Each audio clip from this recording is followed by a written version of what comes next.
Can you hear me okay? It should be a... Yeah, I got you. Sounds good. You got it. How's it going for you? It's good, brother. I need to make it louder, softer, anything to make it... Oh, no, you're pretty good. It's pretty you're nice. All right. You are, too. Sounds really good. Weather's not so great there right now, eh? Well, I don't know, Herb. You look at the whole planet, I still think we're doing okay. Oh, absolutely. Looks like... Man, look I just got back from a tour. We were on the east, man. We played in South Carolina. It was like 40 degrees. Oh, well, your home here will be waiting for you with good temperature. Yeah, okay. It's All Things Considered, member-supported Hawaii Public Radio. I'm Dave Lawrence, and today we have a returning guest. Our buddy Herb Alpert is back with us ahead of shows. He's got December 14th through the 17th, Honolulu at the Blue Note. But that's not all. He's got a new holiday album, too. The Christmas Wish, he's called it, with symphony and choir. And it's the first in a number of years. We're welcoming him back now. We got him on the line. Herb, aloha, brother. Hey, Dave. How's it going for you? It's good, brother. Good to be hearing your voice. Merry Christmas. Merry Christmas in advance to you, too, man. So you've been doing good. I know you've been up to a lot of fun stuff recently. And before we get into the holiday record, Herb and I were just talking off air. You were on the East Coast and doing some stuff recently. What was the story? Yeah, we were going Midwest, and we ended up in South Carolina. But, there was that cold front coming down from Canada, and it was pretty cold back there all over that Midwest and South. So looking forward to being in Hawaii. Did you have your handy Santa suit that you've got on the cover of this record? I'm looking at the album. Oh, no. We did do a show at the Hallmark Channel, and I had my red suit on. Not the Santa suit. I just had a red suit on, and that was pretty fun. I'm looking at that picture. I'm thinking, had you had that with you in the 40-degree weather, you would not have had a single comment about the weather. You would have been, I am perfectly attired. Could be. Yeah, it would have been probably inappropriate, but nice. Is that thing as warm as it looks, or? It was pretty darn warm. Yeah, actually it was. Where'd you do the photo shoot? Herb has a great picture at on our his house, record. in my sculpture studio, actually. Is that where that is? Yep. That's a great one. And did you have to rent that outfit, or is that just part of your wardrobe that you've got? Oh, yeah, I wear it every other day. Yeah, we rented it.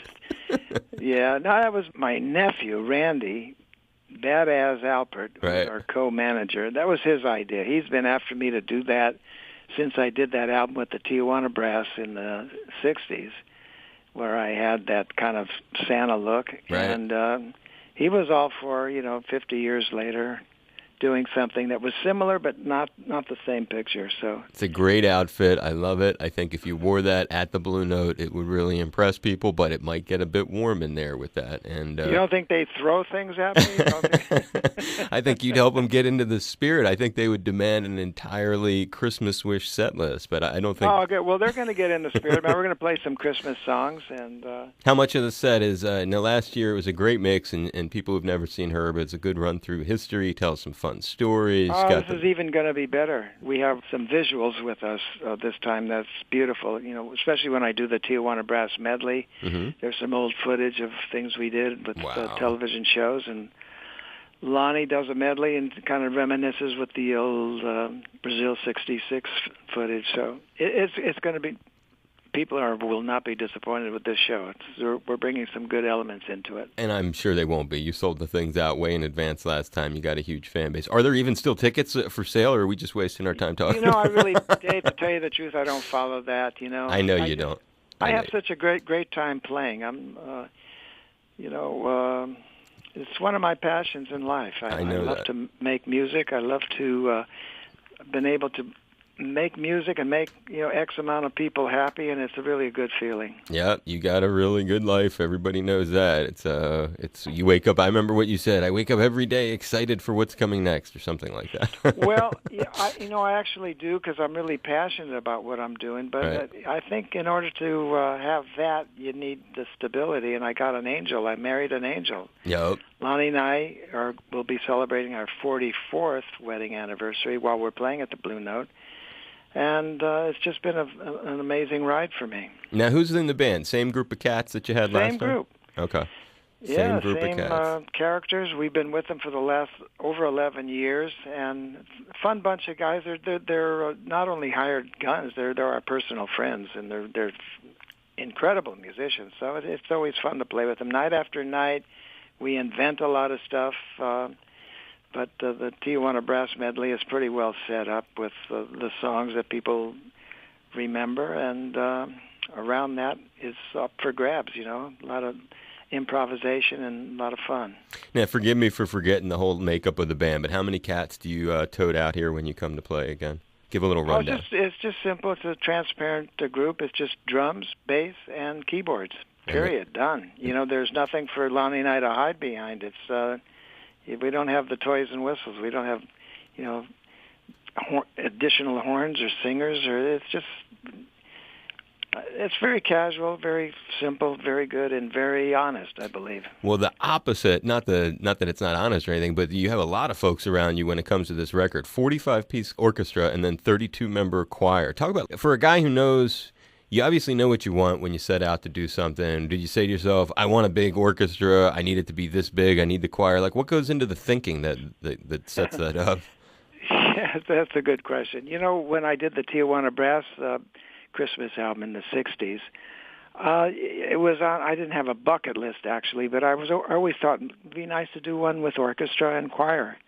And I got a chance to fulfill that dream. And then when I met Chris Walden, who orchestrated everything and co-produced it with me, it was just a perfect combination for me. And I had a great time. We recorded in the old Capitol Studios, the one that, where Sinatra and all the great Capitol artists recorded. And it was, although we were doing Christmas albums in August,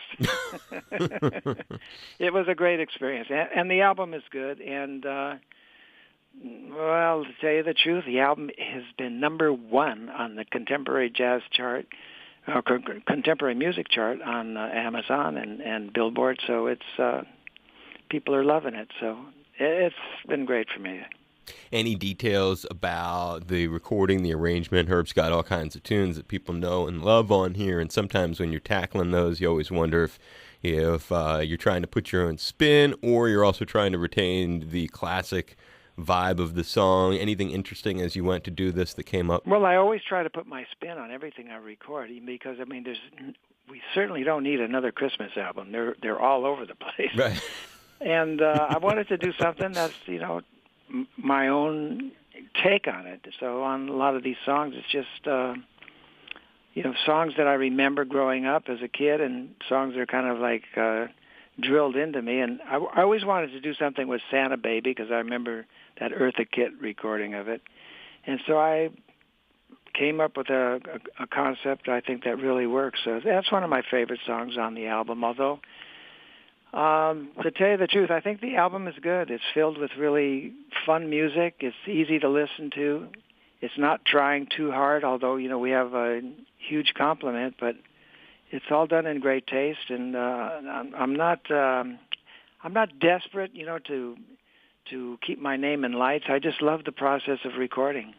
No, you obviously do, and you know how to touch people when you come out with one of these things. When I was first listening to it, because I always like how you're right, you put your own spin on stuff, and you're also somebody who's not scared to try new things and go where other folks have not gone. And I was listening to it, and what came to my mind? I was thinking, man, I wonder if Herb hooked up with like Ziggy Marley, and they did a Christmas record together, reggae versions of every single one of these tunes, put your unique spin on it, probably be #1 for an entire year on the chart. Oh, that's a good idea. I like reggae, so it's what that reggae groove is one of those grooves that the minute it comes on, your head starts moving and exactly, wiggling, and your toes are wiggling too. So it's just a matter of finding the right appropriate songs, because sometimes you can find songs and you try to put it in a reggae groove, and it's like trying a little bit too hard to be wonderful. And right. It has to feel natural. Exactly. That's what I was going to say. It has to be natural. That's why I said Ziggy, and he lives right near you too. He's probably right down the highway there. When we think about the recording of this thing, and when you come to be playing some of these songs live, do you already? Because you said it already. You have a mechanism of songs. You have a bunch of stuff. You know what people want. You know how to deliver it. Plus, you know how to incorporate new stuff. Are there specific tunes from this you thought, that would be hard to make it into the arrangement based on the musicians I'm bringing? Well, sometimes we use the loop. So the loop affords us the opportunity to use the background like we do on Santa Baby. I have the loop for that. We're going to play to the loop. My guys are playing. The drums will be live, the bass will be live, and the keyboard will be live, and I'll be playing live. And we use that loop as a backdrop so we get the full complement of the orchestra behind us at times. Now, in the old days, that wouldn't have flown, right? Back in the old days, people would say, hey, you're playing with a tape. But today, because everything is digital and it's a whole new world, it doesn't matter, I guess. Well, it depends on how you do it. We're not doing it so I can just lip sync the trumpet. No, I'm playing live. And accompaniment is what it is. It's a live experience, but it's a little fuller experience, and it's really good. It's, I think, fun to listen to. Well, we're going to be hearing it very soon. It's coming up. And we couldn't let you go without hearing what's new with Lonnie. We brought her wonderful name up a few times. What else has she been up to? Give us and the kids, besides Randy Badass. What else is going on there?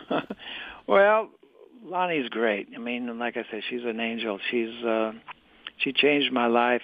We've been married, it'll be 44 years.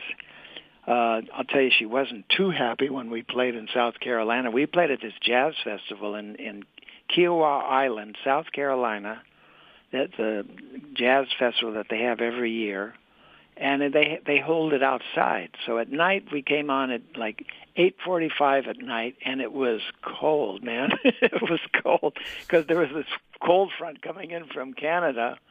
And they had the heaters on the stage and all that, but she was singing, and I could just tell by the look in her eyes she was not happy. And she said, and that's when we got off stage. She goes, "I never want to do that again." I said, "Okay, we're not going to do it." But we didn't know it was going to be that cold. It's usually warm in that area. Right. Anyways, Lonnie is fine. No, we're happy. We're lucky. I feel, unbelievably blessed that I'm married to such a wonderful person. You certainly are. She's very cool. And one final thing, you know who I had on just the other day, and I was, of course, thinking of you, and your name came up, obviously, in it. We had Bert came to town. He played 4 nights at the Blue Note himself, Mr. Bacharach. Yeah, well, Bert's a dear friend of mine. As I tell the audience occasionally, when I got that song, This Guy's in Love with You, and the director, I was doing this television show for NBC, and the director asked me to see if I can find a song that I could sing. I said, well, if I can find a song I think I can handle, I'll give it a go. So I called Bert, who was recording for A&M, and we were friends. I said, Bert, baby, come on. Do you have a song? You find yourself whistling in the shower, or you didn't get the right recording. Anyways, he sent me, This Girl's in Love with You, and one thing led to another. But no, he's an American treasure. The guy is something. When you see the list of songs that he's written, and they're not all similar. They're all different. I mean, and you can't really second guess it where his melodies are going. The guy's he's brilliant. I love him. He called me about a year ago because he was doing this musical with Elvis Costello, and he had this one song that they took out of the show because for some reason it didn't fit, and he said he thought I might like the melody. So I drove over to his house, and he sits down at the piano, and it was almost like he was at the Brill Building auditioning this song for me. It was like this guy who's had umpteen thousand hit songs, was out plugging this song, and man, he finished playing this thing for me, and I said, man, you are something. I had to give him a big hug and say, you are something special, He is so passionate about what he does, and to watch him and to know him it's been an honor, man. The guy's great. To see him at his age up there just hammering it on stage, and you're right, the variety of tunes. Some of them, like, if you're a younger cat, you may not even know they go back to him, like Always Something There to remind you. When I was a kid, that had been covered in the 80s, and you grow up knowing it like that, and in the middle of his set, he just starts all these different kinds of songs that other people have made into huge hits and very different arrangements of them, but yet there it is. Yeah, no, he is, he's unique, and luckily he had Hal David with him, because Hal David knew how to interpret some of those really odd melodies, like Alfie and some of those that are just a little bit more, they'd stretch it a little bit more. Alfie, we know that. You just had that on the last time we were talking. That was one of your little numbers. Yeah. Well, it's a beautiful song and obviously a beautiful lyric, so I don't know. I just lucky to have Bert in my life. I like him a lot. You're doing all kinds of good things. Giving you a big hug, big high five. Hope you had fun today. Always a pleasure to catch up with you. And big run of dates here in Honolulu. Of course, this great Christmas record, The Christmas Wish, Symphony and Choir with Herb Alpert, who, if you didn't hear in the beginning of the interview, he said he's going to come dressed as Santa for his entire trip here, wherever he goes. Wait a minute. Hold the dice. It's a great cover, though, and going to be great seeing you. Yeah, I look forward to seeing you, Dave. Thanks so much. You're welcome, brother. Take care. Yeah, good luck, you too.